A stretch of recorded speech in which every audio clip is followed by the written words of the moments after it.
Little Margie, starring Gale Storm and Charles Farrell, transcribed in Hollywood.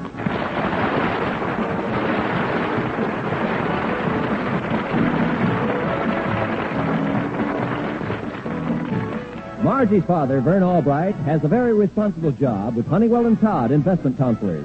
His job is to see that his client's money is properly invested. He's just telling Margie about a new account that he landed. Margie, this will be the biggest account I've ever handled. Well, that's wonderful, Dad. Who is it? A fellow by the name of Sam Stanton. I won't make any money on the account till I find some good investments for him. Gee, if Freddie could only get a break like that. Margie, why do you waste your time with him? What's wrong with Freddie Wilson? I don't have time to tell you now. I'm due back at the office in 3 hours.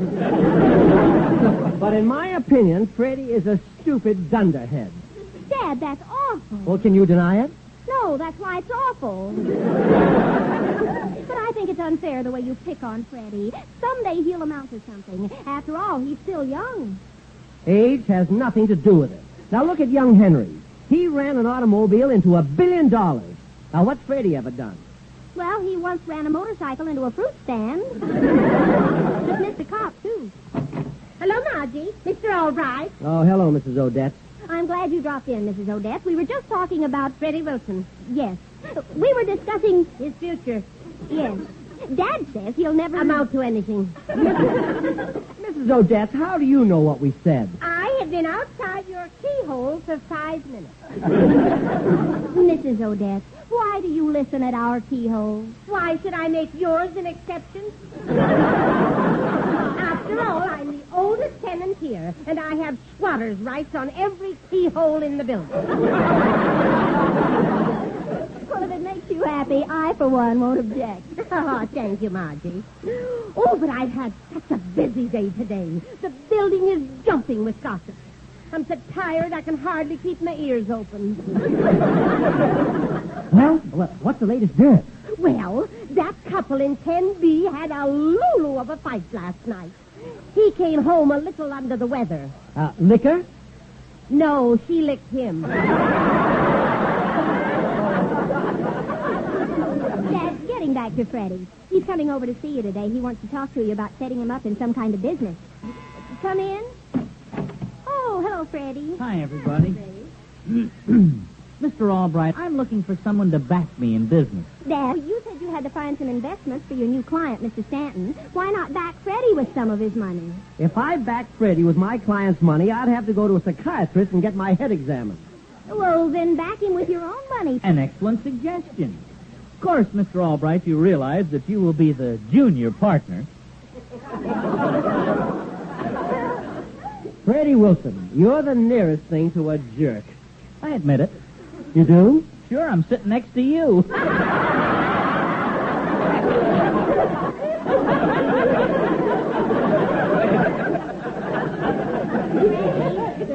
When were you born? April 2nd. A day too late. Dad, what do you say, huh? I'll give the kid a break. Gee, thanks, Mrs. Odetts. I could kiss you for that. Don't press your luck, Junior. What do you say, Mr. Albright? After all, someone must have given you a break when you first started. Mrs. Odetts, when I first arrived in New York, I only had $1 in my pocket. And you know what I did with that dollar? He used it to wire home for money. Yes, I used it to wire home for... I did not. I lived on that dollar for a whole week until payday. Well, I'll never forget. I used to walk to work behind a streetcar just to save a nickel. Why didn't you walk behind a taxi and save 80 cents? I merely told that story to emphasize the fact that there's only one formula for success. Yeah, I guess there's no hope for me. I'll just drift along in the sea of life like a piece of flotsam and jetsam. Well, so long. Oh, wait a minute, Flotsam. Never let it be said that Verne Albright refused to give anyone a break. Now, I'll tell you what. We'll find some business to go into, and I'll put up half the money. Oh, Dad, you're wonderful. We'll meet here this evening and discuss the details. Margie, how about going to lunch with me and celebrate? Are you buying? Naturally. Where you're concerned, the sky is the limit. Well, what are you going to buy her for lunch? Well, my heart says champagne and Romanoff caviar with a dash of lemon. Yeah.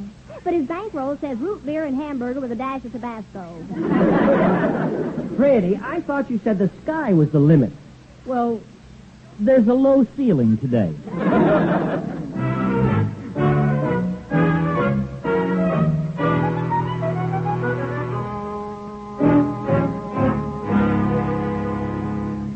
Hi, everyone. Oh, hello, Freddie. Well, let's get down to cases. Freddie, what are you prepared to invest in a business? My time. Well, don't you have any assets at all? Well, according to the state, I've still got 8 unemployment insurance checks coming. I'm talking about liquid assets. Liquid assets? Yes. Well, I've got a bottle of 3 feathers that I've been saving. What are you saving it for? In case he runs into 3 bald birds.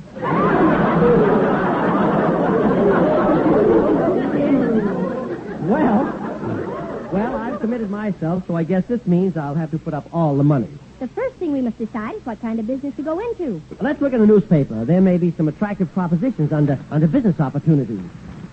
Let's see now. Apartment house, baby shop, bakery. Bakery? Hey, there's dough in that.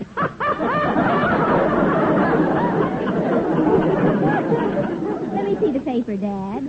Market for sale, printing shop, reducing salon.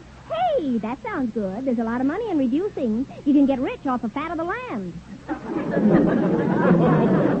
Hey, let me have the paper, will you, please? Oh, thanks. Hey, here's something that sounds great. 1,000-watt radio station for sale. Station KREJ, located in East Northfield. Full price, $20,000, 10% down. Yeah, but what do you know about radio? What's there to know? You just turn a dial and there you are. Dad, this may be a wonderful opportunity. A radio station is a good thing. I read that radio might replace the newspaper someday. Oh, I wouldn't go so far as to say that. You can't line your garbage pail with a radio. No, and you can't swat a fly with one either. Well, it's an established radio station, Mr. Albright. It probably just runs itself. Well, I don't have time to go up to East Northfield and look it over. I've got Mr. Stanton on my hands. Now, Freddie, you run up there, and if the radio station is all the ad says, make a deal. Oh, leave it to me. Gee, Margie, do you know what this means? If I become a success, I'll be able to ask you an important question. What? Well, I don't know how to put it, but... Well, I'm tired of coming home to my little room and sitting there all alone with 4 blank walls. I'd like to change that. Why don't you? Get a room with windows.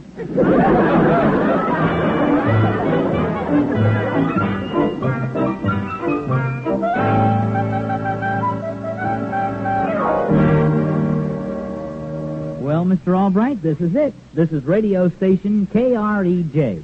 And it's ours, all ours. Huh? Well, everything looks all right. And this is the man we bought it from, Mr. Denton. How do you do? And you'll find everything here in tip-top condition, the transmitter, equipment, and a very efficient staff of technicians. Oh, that's fine. Now, tell me, how many hours a day is this station on the air? It's on the air 24 hours a day. Oh, that's great. And how much of the time is sold? Sponsored. Well, let's see. When the thermometer drops to freezing, we have a 30-second frost warning at 3 a.m. And that's sponsored by Smitty's Smudge Pot. Well, what does he pay for that announcement? 4 Smudge Pot. Is that all we have? Well, at least we have one sponsor. Yes, but when the thermometer goes up, you're on sustaining. Well, good luck, folks. Goodbye. Oh, Freddie, you knucklehead. I thought you said this was a great proposition. Well, I checked over everything, Mr. Albright, but I guess I overlooked one small item. The books. How stupid can I get? Well, with you, the sky's the limit.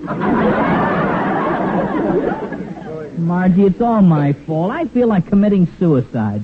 Where's the best place to shoot myself? In the chest.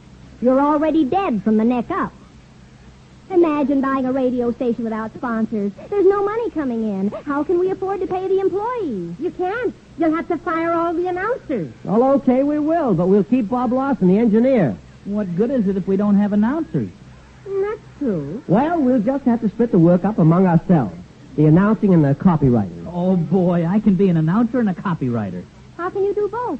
I've got a split personality. You haven't got enough personality to split with anybody. Hey, how about letting me conduct a quiz program? I'd make a good MC. Yes. A mental case.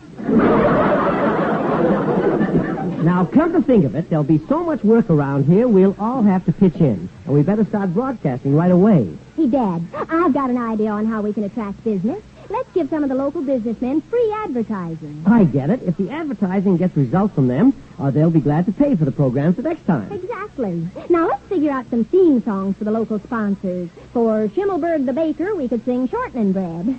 Yeah, and for the city pet shop, trees.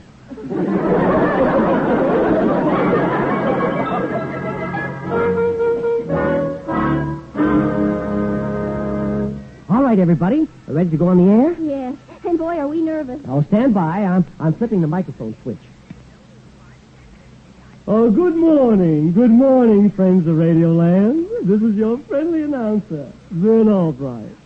Station KREJ is on the air. And don't forget, KREJ spelled backwards is jerk. And now to start your day off right, here are the Sunshine Wake-Up Kids. Full of fun, frolic, vim, and vigor. Oh, let's go, kiddies. Here we are, the Sunshine Kids, and happy to be back. When it comes to spreading fun, we sure have got the knack. We'll leave you rolling in the aisles until you're black and blue. We'll say what's cooking. Murder, Jack, and then we'll say what's new. It's time to start another day, you nieces and you aunties. So, sisters, get your nighties off. And climb into your panties.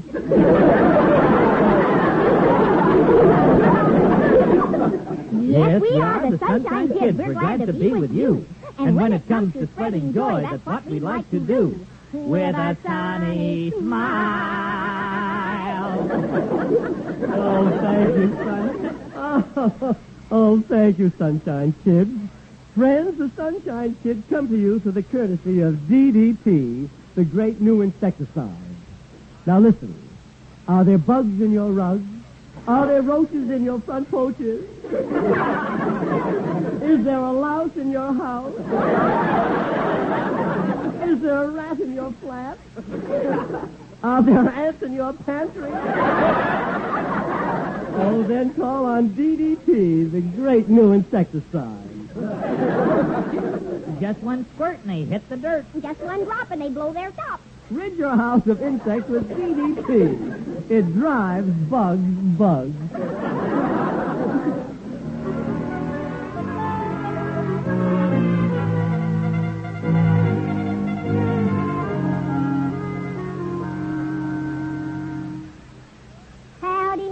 Howdy. Friends, this is your friendly friend, Margie the disc jockey.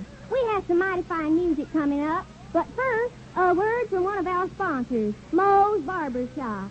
You men who are getting bald, drop into Moe's Barber Shop for a shampoo and a Vigoro massage. Vigoro will make your hair sprout like grass. And in 2 weeks, come back to Moe and have it mowed. And now for the music. But friends, before we play our first number, here's a word from another sponsor, Ludwig Schimmelberg's Bakery. So remember, you lovers of good music and pumpernickel, visit Schimmelberg, Ludwig Schimmelberg, the baker. Remember the spelling, B-A-K-E-R. For a real goodie, try Schimmelberg plain cake, 66 cents. Upside down cake, 99 cents.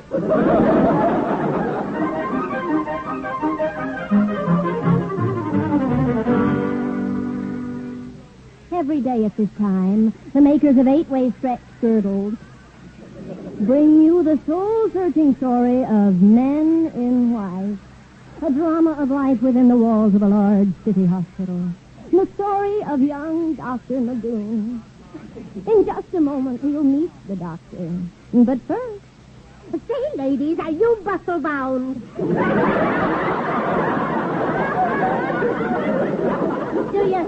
Do you have an hourglass figure with all the sand in the wrong end? When fellows see you in slacks, do they make tracks? Are you still fighting the battle of the bones? Then you ought to try the dandy 8-way stretch girdle. It stretches up, down, in, out, to, fro, and back and forth. So if your figure is drastic, try our elastic. Our girdles come in 4 sizes: small, medium, large, and... Oh, brother. Don't don't put off buying one. You know how those things creep up on you. And now for our story. Oh, yesterday, you'll remember, Dr. Magoon was ordered to call surgery. So, soft and clear, his voice floated along the corridor of Things in General Hospital. This undue disturbance resulted in a $5,000 fine for the doctor. So he decided that from now on, surgery can call itself. Today, we find him with a head nurse. So you're the head nurse, eh? Yes, doctor. Well, go nurse somebody's head. Like the lady in room 314. She's suffering from trouble of the eardrum. Eardrum? Yes. Here's her room. Good morning, madam. Now I'll take a look at that eardrum. Yes, sir. That ear is a pretty loud drum. Poor woman. What a terrible accident had happened to her ear. Jean Krupa had fallen in. Will she survive the operation? Listen again tomorrow to young Dr. Magoon.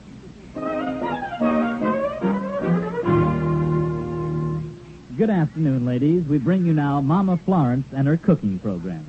Thank you, Mr. Wilson. Friends, this is Mama Florence with a brand new cooking recipe. As you know, I'm really a Swedish cook. I'm what they call a smorgasbord. But today, ladies, I'm giving you an Italian recipe. Chicken cacciatore covered with a chocolate milkshake. Ask for it the next time you visit the smartest night spot.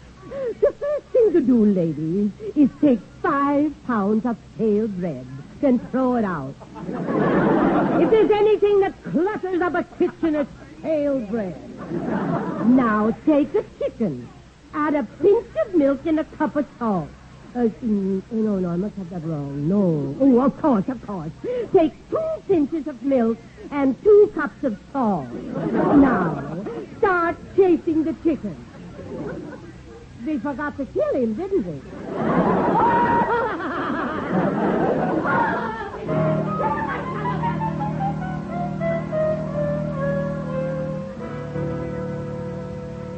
Oh, Margie, Freddie, Mrs. Odetts, I've called this meeting to order for one purpose.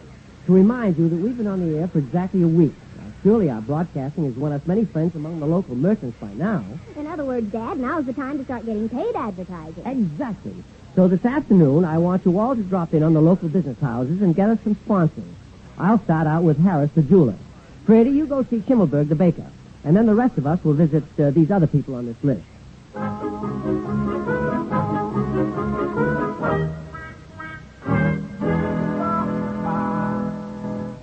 Mr. Harris? Yes? I'm Verne Albright. I'm sure you hear me broadcast daily. I do. Listen, Albright, when I first heard you, I thought my radio was on the bum. And now? I find out the bum's on the radio.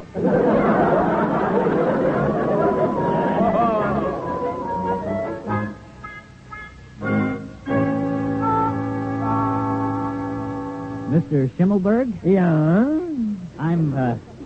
I'm Freddie Wilson. You hear me on the radio, don't you? No, I don't. Your program comes on during my bedtime. But my program comes on during the daytime. Yeah, but that doesn't matter. Whenever you are on, I fall asleep.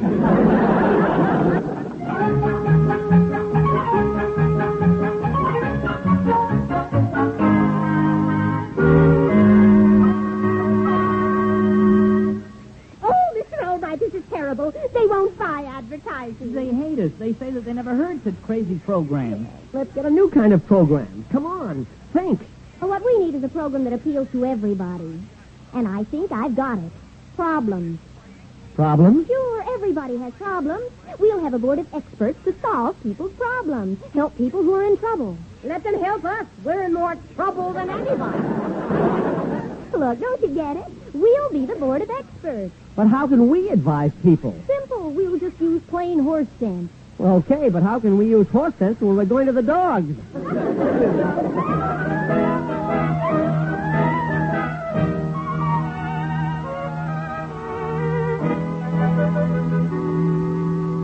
Dad, I can hardly believe it. Our program of human relations has been on the air only a week, and the whole town is crazy about it. Yeah, the sponsors are fighting to buy time on it.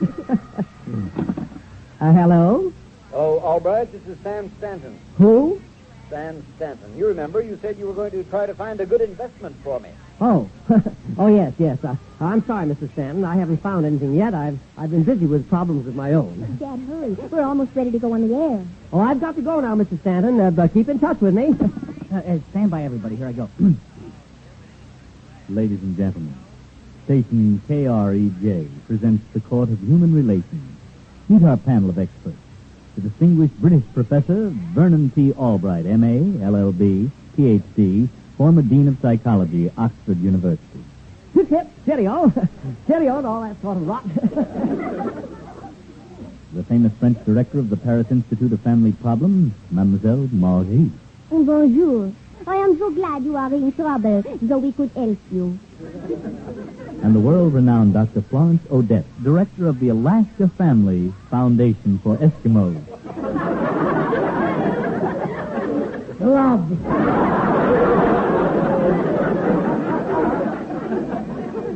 Our first guest today is Mr. Ludwig Schimmelberg.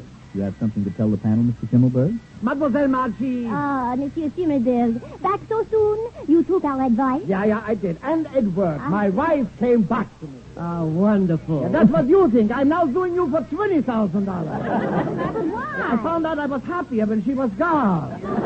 You and your stupid advice. Why didn't you keep your big mouth shut? But Mr. Schimmelberg... Oh, you're going to hear from my lawyer.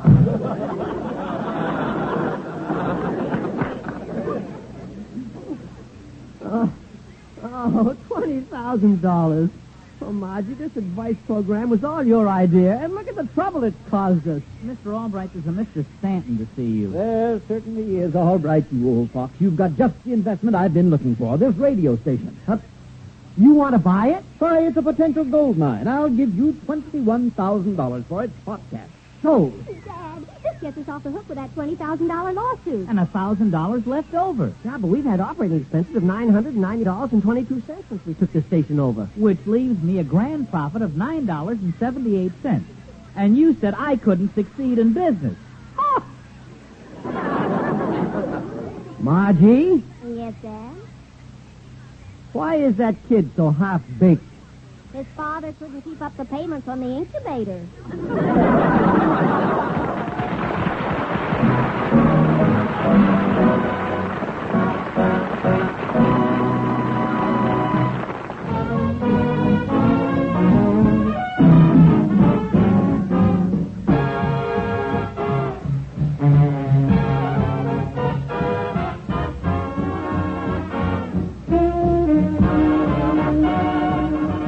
Little Margie is a presentation of the United States Armed Forces Radio and Television Service.